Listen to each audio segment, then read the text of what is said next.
내 가족들과 가정에 주님의 평강과 기쁨과 감사가 넘치기를 주의 이름으로 축복합니다. 요즘에 독감이 심해서 많은 분들이 힘들어 하시는데 또 속히 회복되기를 바라고 또 여러분들도 건강관리도 잘 하시기를 바랍니다. 사람은 모두가 다 소망을 가지고 살아가지요. 그래서 하루에 소망이 있고 또 한 주간에 소망이 있고 또 한 달에 또 소망도 있습니다. 그리고 새해가 되면 한 해의 소망을 가지고 그 소망의 그 성취를 위해서 여러 가지 계획도 세우고 실천 또 할 일도 적시를 합니다. 여러분, 우리는 내일의 소망을 가지고 있기 때문에 오늘을 살아가고 있는 것입니다. 내일의 소망은 현실의 고단함을 위로해주고 내 상황이 어떠하든지 견딜 수 있는 그러한 힘을 갖게 합니다. 육체의 아픔 속에 있다 할지라도 회복의 소망을 가질 때 그 투병의 삶에 힘을 얻게 되는 것입니다. 또 힘들고 고단하게 살아도 자녀들이 반듯하게 성장하는 것을 보게 된다고 하면 그 고단함의 그 무게보다는 삶의 가치를 느끼게 될 수 있는 것입니다. 어린 자녀가 육체나 정신적으로 어려움이 있어도 자녀에 대한 소망을 품은 그 엄마는 하나님을 원망하기보다는 감사한 마음을 가지고 이겨낼 수 있는 것입니다. 자, 그런데 여러분, 각박한 현실과 부대끼며 살아가는 중에 우리가 소망마저 잃어버린다고 하면 그것은 죽음보다 더 무서운 절망을 품고 살아갈 수밖에 없습니다. 사람들의 그 소망의 종류를 보게 되면 다양하지요.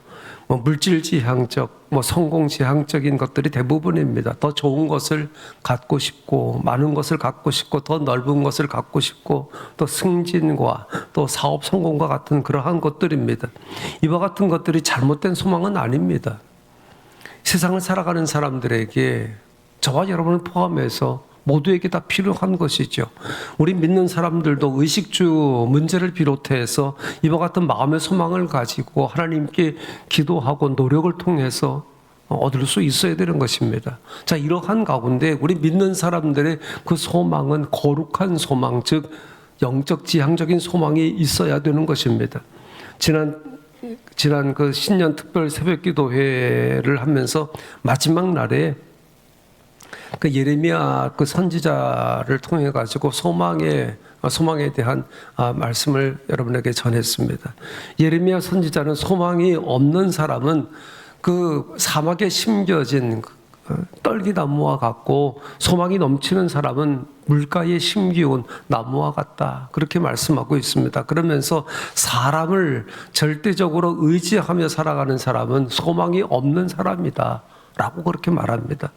어떤 사람이든 그 사람이 덕망이 높고 지위가 있는 사람이라고 할지라도 하나님을 대신해서 믿을 정도로 의지하는 것은 그 마음에서 하나님을 떠난 사람이고 결국에는 넘어질 수밖에 없다, 그렇게 말합니다. 성경이나 역사 속에서 보는 대로 하나님을 의지했던 사람들은 거룩한 소망을 가지고 세상을 이기며 살아갔습니다. 오늘 우리도 세상의 풍조와 시대의 흐름에 휩쓸려 가는 것이 아니라 거룩한 소망을 품고 이겨내는 삶을 살아가야 할 줄로 믿습니다. 오늘 우리가 보는 이 모세는 거룩한 소망을 품었던 사람이었습니다. 바로의 궁궐에서 편하고 또 화려한 삶을 살아가던 모세는 자기 그 민족인 히브리 백성의 그 노예 생활의 피곤함을 보았어요. 동족의 고통을 보면서 이 애굽에서 해방시켜야 되겠다라고 하는 열망에 사로잡혔습니다. 애굽의 왕이 될 수 있는 위치에 있었지만 그 욕망보다는 동족을 해방시켜야 되겠다라고 하는 열망이 더 컸습니다. 화려한 궁궐 생활보다 동족의 고난과 함께 하겠다는 결단, 또 권력의 왕자보다는 동족의 고통과 함께 하겠다고 하는 그러한 결단은 하나님께서 그에게 불어넣어 주신 거룩한 소망이었습니다. 자, 그런데 그 거룩한 소망을 품었던 모세는 40세의 인생 변혁의 그 진통을 겪습니다. 이제까지만 해도 왕자에 오를 수 있는 위치에 있었지만 그의 앞날은 장담할 수 없는 상황으로 바뀌고 말았습니다. 여러분, 이처럼 소망이라고 하는 것은 삶에 대한 그런 긍정적인 태도나 열정을 불러일으키지만 그 소망을 이루는 과정에서 때로는 도전과 고통을 만나기도 한다는 사실입니다. 모세는 자신도 모르는 내면 세계의 투쟁을 계속하고 있었습니다. 그는 애굽의 문화에 또 왕국 문화에 물들어 있었지만 속 사람은 히브리 사람 그대로였습니다. 히브리 민족이 애굽에서 고통을 당하며 신음소리를 낼 때 모세의 그 가슴에는 비수와 같이 여겨졌어요. 어떻게 해서든지 그들의 고통에서 구해야 되겠다라고 하는 그러한 열망이 계속되는 가운데 어느 날 애굽 사람과 히브리 사람이 싸우는 것을 보았습니다. 그 싸움을 보면서 히브리 사람 편을 든다고 하는 것이 그만 애굽 사람을 살인하는 이와 같은 일까지 벌어지고 말았습니다. 이 살인 사건으로 인해 가지고 미디안 광야로 도망하게 되었고 어느 정도 시간이 흐르면 사람들의 머릿속에서 이 사건이 잊혀질 것이다라고 생각을 했을 것입니다. 그러나 시간은 5년, 10년, 20년이 흘러갑니다. 그래도 모세는 히브리 민족의 구원할 기회가 올 것이라고 생각을 하고 애굽 왕궁에 대해서는 자신보다 잘 아는 사람이 없다고 그렇게 자부하고 있었을 것입니다. 자, 그러나 40세에 미디안 광야에 왔는데 시간이 흘러서 80세가 되었고 혈기왕성하던 때는 무엇인가 할 수 있을 것이라고 생각을 했지만 이제는 자신이 품었던 그와 같은 그러한 꿈을 접을 수밖에 없는 나이가 되었다라고 생각을 하고 모든 것을 접었습니다. 이렇게 포기하고 있을 때 하나님께서 모세를 찾아오십니다. 하나님께서는 40년을 기다리신 것입니다. 아마 모세가 혈기왕성할 때에 자기가 소망하던 그와 같은 일을 성취했다고 하면 그것은 하나님께서 하신 것이 아니라 자기 자신의 자랑거리가 되고 영웅이 되었을 것입니다. 자, 그렇기 때문에 하나님께서는 40년을 기다리면서 모세를 이렇게 훈련시키신 것입니다. 여러분, 이것을 보면 하나님께서는 내가 포기할 때 나는 할 수 없다고 두 손을 들 때 그때 하나님께서 일하시는 줄로 믿습니다. 하나님께서는 모세를 찾아오셔서 히브리 백성의 대표자로 애굽의 바로에게 가라고 그렇게 명합니다. 그러자 모세는 그렇게 할 수 없다고 하지 못한다고 말합니다. 옛날에는 할 수 있다고 생각했던 모세였는데 이제는 하나님의 명령임에도 할 수 없다고 말합니다. 할 수 없는 그 이유는 자신은 말에 능하지 못하고 입이 뻣뻣하기 때문이라고 말합니다. 지금까지 모세는 하나님의 명령에 이 거절을 하는데 4번이나 거절을 했어요. 지금 4번째입니다. 4번째. 3장 11절에 보게 되면 내가 누구에게 바로에게 갑니까? 하나님께서 모세를 찾아오셨어요. 가라고 말씀하십니다. 근데 내가 누구이기에 갑니까? 바로에게 갑니까? 그렇게 거절합니다. 또 13절에 보게 되면 백성들이 누가 너를 우리에게 보냈냐라고 하면 무엇이라고 말합니까? 라고 핑계를 댑니다. 그리고 4장 1절에 보게 되면 내 말을 듣지 않고 여호와께서 네게 나타나지 않았다고 하면 어떻게 합니까? 라고 변명과 핑계를 하다가 이제는 입이 뻣뻣하다고 입술이 둔하다고 그렇게 변명을 합니다. 자, 이것은 하나님의 명령을 받고 겸손한 마음으로 거절한 것이 아니었습니다. 모세의 마음에는 실패의 심리가 자리 잡고 있었다는 이야기죠. 40년 광야 생활이 모세를 이렇게 만들었습니다. 처음 광야에 갈 때는 곧 끝날 것이고 상황이 나아질 것이라고 자신을 위로하기도 했을 것이지만 시간의 흐름에 그의 소망도 빛을 잃기 시작한 것입니다. 자, 이와 같은 것은 누구나 마찬가지입니다. 누구나 마찬가지예요. 나는 무엇을 해도 안 된다. 나에게 도움이 되는 것은 전혀 없다고 그렇게 느껴지게 되면 좌절하게 되는 것입니다. 여러분, 사람이 연단을 받게 되면 성숙해진다라고 그렇게 보통 말을 합니다. 하지만 다 그런 것은 아니고 연단이 성공으로 이어져야 하는 것입니다. 연단이 실패로 귀결되면 나무가 자라다가 굽어지는 것처럼 내면의 세계도 굽어지게 되는 것입니다. 연단을 받으면 그 다음에 반드시 성공해야 된다고 하는 것은 아니지만 몇 번을 실패하더라도 그런 연단이 성공으로 가는 징검다리가 되어야 된다고 하는 이야기예요. 그럴 때 금보다 귀한 믿음이 되는 것이고 성숙한 그 마음을 가질 수 있게 되는 것입니다. 자, 그러나 만약에 성공 경험이 없이 번번이 실패만 하게 되면 실패의 심리가 내면화되는 것입니다. 그래서 자녀를 양육할 때에 이 성공 경험을 격려하고 칭찬하는 것은 그 아이의 심리나 발달을 위해서 매우 중요하다, 그렇게 말하지 않습니까? 여기 지금 모세는 광야 40년 생활을 하는 동안에 실패 심리로 채워져서 하나님 부르심 앞에 자신은 입이 둔하다고, 말을 하지 못한다고 그렇게 변명을 합니다. 자, 이런 핑계를 대는 모세에게 하나님께서는 뭐라고 말씀합니까? 내가 내 입과 함께 하겠다 말씀합니다. 모세가 입이 둔하다고 하는 것, 이것을 영적으로 본다고 하면 뭐 달변가냐 아니냐, 그렇게 그것을 말하는 것이 아닙니다. 모세는 자기의 그 생각과 습관을 말하는 것이고, 사실은 자기의 생각이나 능력으로 하나님의 일을 해야 되는 줄로 착각을 했던 것입니다. 자신의 무능을 핑계로 하나님의 소명을 거절하는 그 배경에는 자신이 하나님의 일을 해야 된다고 하는 생각이 담겨져 있기 때문에 그래요.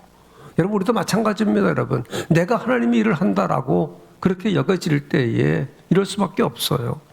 여러분, 유한한 우리 인간이 무한하신 하나님의 일을 어떻게 할 수 있겠습니까? 단지 우리는 하나님의 일, 하나님께서 당신의 일을 위해서 사용하시는 도구에 불과할 뿐입니다. 지금 이 모세는 자기의 그 생각, 자기의 습관을 입술이 둔하다는 것으로 말하고 있는데, 여러분, 사람의 습관 중에 무의식에 내면화되어 있는 것이 바로 말입니다. 언어입니다. 그래서 평소에는 교양 있는 사람도 급하게 되면 원초적인 말이 튀어나오게 되죠. 여러분, 그런 경험 있잖아요. 운전을 하다가 갑자기 어떤 일이 생겨지게 되면 나도 모르는 사이에 그냥 내뱉잖아요. 여러분, 그렇기 때문에 여러분, 우리가 여기 보게 되면 하나님께서 이 모세에게 내가 내 입과 함께 있어서 할 말을 가르치리라 라고 하는 이 말씀은 단순히 모세의 그 입술만 말씀하는 것이 아니라 모세의 그 생각도 주장하실 것이라고 하는 말이에요. 옛 생각에 깃들어져 있던 이 모세의 습관까지도 하나님 말씀으로 바꾸어 주시겠다고 하는 이야기입니다. 여러분, 하나님은 결점 많은 사람도 들어서 놀라운 능력자가 되게 하시는 줄로 믿습니다. 여기 11절에 보게 되면 하나님께서 사람의 입을 지으셨을 뿐만 아니라 벙어리도 귀머거리도 눈 밝은 자도 소경도 지으셨다고 그렇게 말씀하고 있어요. 이게 무슨 말입니까, 여러분? 하나님은 우리에게 있어서 절대 주권자이심을 말씀하고 있는 거예요. 그분의 말씀 앞에 순종해 갈 때 그 행동들이 습관화되는 것이고, 이것이 바로 하나님 앞에서 내 운명이 되는 것입니다. 바로 이것이 달변보다 더 무게가 있는 말이고 하나님의 사명을 감당하는 자세인 것입니다. 자, 그래서 하나님께서는 항상 하나님의 일을 시작하기 전에 말씀을 먼저 보내시고 우리의 혀를 제압하시고 우리의 생각을 다스리시고 우리의 습관을 변화시켜 주십니다. 그 초대교회가 시작되기 전에 그 마가의 그 다락방을 보세요. 성령이 임재하시면서 가장 먼저 제압하신 것은 입술이었습니다. 말이었습니다. 그리고 말씀을 보내시고 그들의 행동을 변화시켰어요. 그래서 하나님 말씀에 사로잡힌 베드로의 그 설교로 3,000명이나 회개하는 역사가 일어났고, 말씀을 전하다가 스데반이 순교를 당하고 이후에 사탄의 괴수라고 칭하던 사울이 하나님의 사자 바울로 변화되는 역사가 일어났습니다. 자, 그렇기 때문에 우리가 하나님의 일을 할 때 내 능력을 보고 발뺌할 것이 아니라 하나님 말씀을 사모하고 그 말씀에 내 습관을 변화시키는 그러한 순종과 결단이 필요하다라고 하는 이야기입니다. 여러분, 하나님께서는 사람을 통해서 일하시기 때문에 입술이 둔하다라고 말하는 모세에게 돕는 자 형 아론을 붙여주셨어요. 자, 이러한 하나님의 배려는 모세가 자신은 말주변이 없다고 그 소명을 거듭해서 거절한 까닭에 취해진 것이지만, 자, 이러한 조치는 우리가 하나님의 일을 할 때 성도 간에 서로의 협력이 필요함을 말씀하고 있는 것입니다. 하나님의 일을 할 때에는 하나님께서 때로 회방하는 사람도 보내시지만 여러분, 돕는 사람도 보내십니다. 하나님의 일이라고 해서 여러분 해방뿐이 없는 것 아닙니다. 하나님께서는 더 강하게 하기 위해서 때로는 우리에게 회방하는 사람도 보내십니다. 심지어는 하나님께서 사탄도 사용하지 않습니까? 마귀도 사용하지 않습니까? 자, 그러나 더 많은 동역자를 붙여주셔서 당신의 일을 하게 하신다는 사실이에요. 바로 저와 여러분 옆에 계신 분들이 하나님께서 나에게 붙여주신 분들이다 라고 믿습니다. 우리가 거룩한 소망을 가지고 있는 한 하나님께서 붙여주시는 사람들을 믿음의 눈으로 보게 하십니다. 평소에 나와 가까이 하는 사람을 돕는 자가 되게 하십니다. 내가 좌절하고 있을 때, 힘이 붙여서 주저앉아 있을 때 힘을 주고 용기를 주는 사람들이 있어요. 그 사람들이 여러분들의 가족일 수 있고 함께 신앙생활을 하는 동역자이 있을 수 있죠. 필요한 것은 용기와 격려를 아끼지 않는 것입니다. 뭐 칭찬은 고래도 춤을 추게 한다고 하는 말이 있지 않습니까? 실패를 하고 부족해도 용기를 주고 격려할 때는 다시 일어설 수 있게 되는 것이죠. 그 TV 프로그램 중에 그 오은영 박사라고 하는 분이 부모와 아이를 상담하는 프로그램이 있는데 이런 프로그램이 있었습니다. 그 엄마가 4살짜리 그 아들에게 부정적인 말과 행동을 쏟아붓습니다. 이유는 엄마의 욕심이지요. 다른 아이들보다 좀 숙지하는 면이 좀 떨어진다고 하는 이야기예요. 그래서 그 4살짜리 아이에게 심지어 이렇게까지 얘기합니다. 나는 너 같은 바보를 키울 수 없다. 자식에게 이야기하는 것이에요. 나는 너 같은 바보 키울 수 없다. 4살짜리 아이에게 입에 담을 수 없는 말을 서슴없이 합니다. 자, 그렇게 대하는 엄마에게 이 아이도 마찬가지예요. 부정적입니다. 여러분, 아무리 어려도 인격체이고 아이들의 그 내면의 모든 것이 그대로 담겨지는 것입니다. 이 상담하는 이 오은영 박사는 그러한 상황을 보고 난 뒤에 그 엄마에게 이렇게 말해요.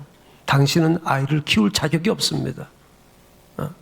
아이에게 이렇게 하는 것은 폭력입니다. 만약에 아이에게 계속해서 이렇게 폭력을 가한다고 하면 나는 당신을 법적인 조치를 하겠습니다. 나는 법적 조치를 할 수 있는 자격이 있는 사람입니다. 라고 그렇게 가합니다. 여러분, 아이라고 할지라도 자신의 실패에 대해서 더 잘 알고 있습니다. 부모 입장에서는 아무리 속이 부글부글 끓어도 격려해야 되고 용기를 주어야 되는 것이죠. 쉽지 않지만 남편이나 아내나 자식이나 마찬가지로 시리에 빠져 있을 때 격려를 주고 힘을 준다고 하면 여러분 다시 일어설 수 있는 그 힘을 갖게 되는 것입니다. 그러나 무능력을 나열한다고 하면 주눅이 들어서 좌절해버리고 마는 것입니다. 여러분, 하나님의 부르심에 거절하는 모세를 향해서 하나님께서는 힘을 주죠. 격려를 합니다. 그것이 내가 네 입과 함께 하겠다라고 하는 것이고 모세를 돕고 힘을 줄 조력자까지 세워주십니다. 만약에 하나님께서 모세를 포기하셨다라고 한다면 모세는 평생 도피자로 그리고 미디안의 목자로 인생을 마쳤을 것입니다. 하나님은 모세를 포기하지 않으셨어요. 저와 여러분에 대해서도 마찬가지입니다. 포기하지 않으십니다. 그러므로 여러분의 가슴에 거룩한 소망을 품기를 바랍니다. 하나님은 한번 택함 받은 자에 대해서 절대 포기하지 않으십니다. 선지자 요나를 보더라도 이와 같은 것을 우리가 알 수 있지 않습니까? 도망가는 그 길까지 막으시고 당신의 말씀을 선포하게 하십니다. 여러분, 거룩한 소망을 품고 하나님 부름 앞에 우리가 응답하는 이와 같은 삶을 우리가 살아가야 되는 것이죠. 하나님께서 오늘도 당신의 자녀인 우리를 통해서 일하시기를 원하십니다. 그러므로 우리의 가슴에 하나님의 거룩한 소망을 품기를 바랍니다. 내 소망이 아니라 하나님의 거룩한 소망을 품기를 바랍니다. 내 환경, 내 능력, 내 상황, 내 형편을 보고 주저앉지 말고 하나님의 도우심을 믿고 힘있게 전진할 수 있기를 바랍니다. 주님의 부르심에 응답할 수 있는 사람은 거룩한 소망을 품은 사람입니다. 거룩한 소망을 품고 나를 통해서 일하실 그 하나님을 기대하고 또 거룩한 소망 가운데 여러분의 신앙의 삶이 강건해지는 그러한 은혜가 있게 되기를 주의 이름으로 축복합니다. 기도하십시다.